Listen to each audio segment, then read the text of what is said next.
upon us, and so our new movies. Here to tell us whether to spend or save is film critic Richard Roeper. Hi, Rich. Well, hey, everyone. All right, first up, that's right, smells good today, doesn't Fresh. it? Ryan just keeps it in his pocket most of the time. You bring it fresh, so that's I nice. know. I'm going to let you guys play your little popcorn game in a minute, but business first. Yes. All right, this is the newest X-Men film. This time, Sophie Turner from Game of Thrones plays Jean Grey. This is Dark Phoenix.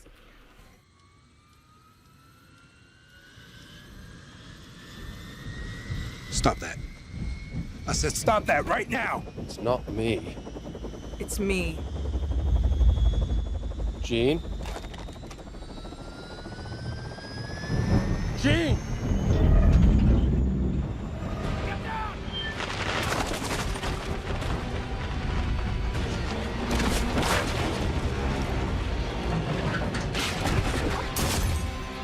Whoa, are we spending or are we saving? We are saving on this, Val. Okay. No.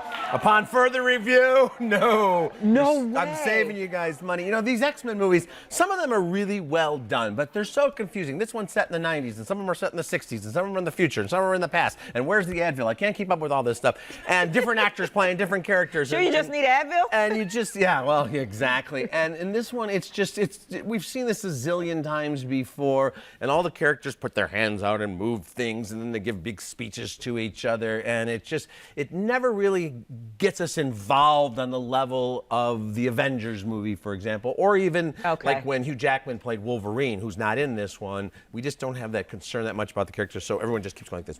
I can move things with my magic. Right. Okay, great. Yeah, thanks you for saving us on that one. Absolutely. All right, next up is the return of a critically acclaimed series to HBO. I think I know how you're going to go on this one. And joining the cast is yet another Oscar winner, Meryl Streep. This is season 2 of Big Little Lies. It's gonna get us. It's gonna get us all. Well, who are you talking about? But why?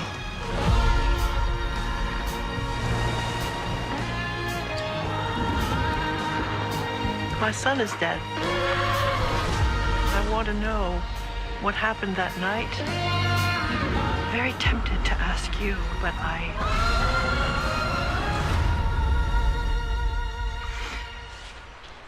don't think I would get the truth, would I?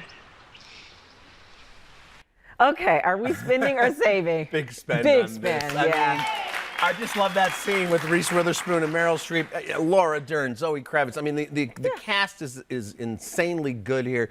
The story's great. It's a big, giant soap opera with lots of dark twists, and it's beautifully filmed as well. And I love the fact that basically the 6 or 7 most important characters in this show are women. It's all seen from the female point of view. The men are the supporting characters trying to keep up with all the stuff the women are doing. Not only the good stuff, but the dastardly deeds as well. So this is just one of those great, you know, they used to call this guilty pleasure. I think it's just a pleasure to watch all these great actors working with one another. You know, I started season 1 and then I fell off, but now I feel like I Get back in there. I need to watch season 1 though before I start season 2, right? You really do, because the thing that happens at the end of season 1 is... I heard. Yeah. And wait until you find out the... Yeah, I like all that. I like that language. All right, next up, you have 3 documentaries that you are loving, right? Yes. The first is Ron Howard's Pavarotti. Yes, Pavarotti is, of course, from Ron Howard, the story of maybe the greatest tenor. You know, people that don't even know opera, they go, okay, Pavarotti, if you think you know how to sing. But it's really cool to find out about his life and the way he actually made opera popular in the popular culture, because he would go on The Tonight Show and he would do concerts with Sting and Bono. So it's a great look at a guy that really brought opera to the masses and a larger-than-life figure. So definitely spending Check that on one that out. one. Okay, this next documentary is on fashion designer Halston. You love this one, too. Yeah, I love this one as well. And you know, Halston, everybody knows that name, Halston. He's actually was born in Iowa and got his first break here in Chicago. No Had a way. hat store on Michigan Avenue. Then he went to New York, and of course he became famous. He designed Jackie Kennedy's famous pillbox hat, and then became the designer to the stars. It's a really interesting story here, though, too, because then he got involved with corporations, and some of it was good, and some of it not so good. He was the first one really to put his name on perfumes and bags, which we see all the designers doing now. Right. So Oh, Halston. that's interesting. If you're into Yes, fashion, I was you'll going to say. dig Halston, yeah. Perfectly. And then finally, a documentary on golf caddies. Yes, loopers, and who else could